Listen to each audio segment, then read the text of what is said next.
Sir और SP sir के निर्देशन में एक प्रभावी कार्रवाई की है।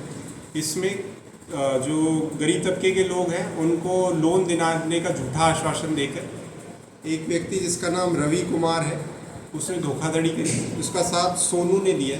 ये दोनों ही आगरा के रहने वाले हैं। इनका मॉडस ऑपरेंडी ये था कि ये लोगों को पहले तो इन्होंने अलग अलग जगह पोस्टर चिपकाए अपने कि हम ये लोन आपका पास करा देंगे, 9-10 लाख का आपको लोन दिलवाया जाएगा। फिर जब लोन का इन्होंने वादा कर दिया तो लोग इन्होंने अप्रोच किया। इन्होंने उनका कहा कि ये डॉक्यूमेंट चाहिए, उसके लिए कुछ फ़ाइल का चार्ज ले लिया 2-4 हज़ार। फिर इनको वो सर्टिफिकेट इन्होंने क्या किया, ऑनलाइन ही प्रिंट करके दे दी, उस पर इनका नाम वगैरह डिटेल और नकली स्टैम्प लगा के दे दी। तो वो सब किया।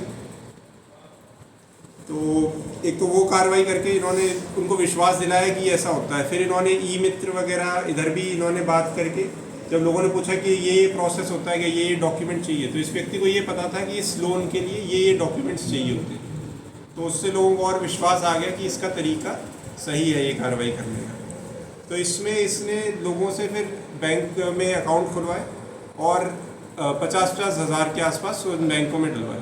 फिर ब्लैंक चेक लेकर उनसे सारा पैसा विड्रॉ करके चला गया था। इसने सभी लोगों को झूठा नाम बताया, शैलेंद्र बताया, किसी को कुछ और बताया, तो अलग अलग नाम बताए। तो इनिशियली हमारे पास कोई लीड नहीं था और पहला मुकदमा अटलबंद में दर्ज हुआ जहाँ पर 5 लोगों ने मिलकर एक मुकदमा किया था। फिर 2 मुकदमे मथुरा गेट पे भी दर्ज हुए।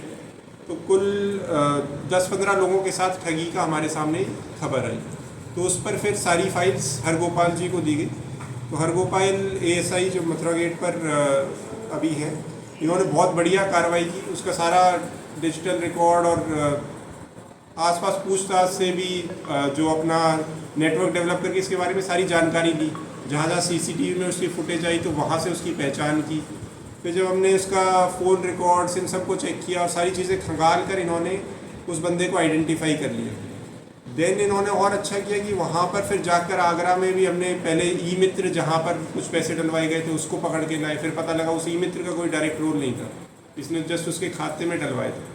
तो एक ई मित्र वालों से भी ये अनुरोध है कि जिसके भी आप पैसे निकाल कर देते हैं उसका कोई ना कोई ID प्रूफ अपने पास रखें, क्योंकि वरना ई मित्र वाला भी मुलजिम बन सकता है। इसमें हम मेन मुलजिम तक पहुँच आए तो पता लगा कि उसका ई मित्र वाले का कोई रोल नहीं था, अदरवाइज़ आप भी एक मुलजिम बन सकते हैं। तो ई मित्र वाले जिसको भी पैसा निकाल कर देते हैं उसका ID प्रूफ अवश्य दें।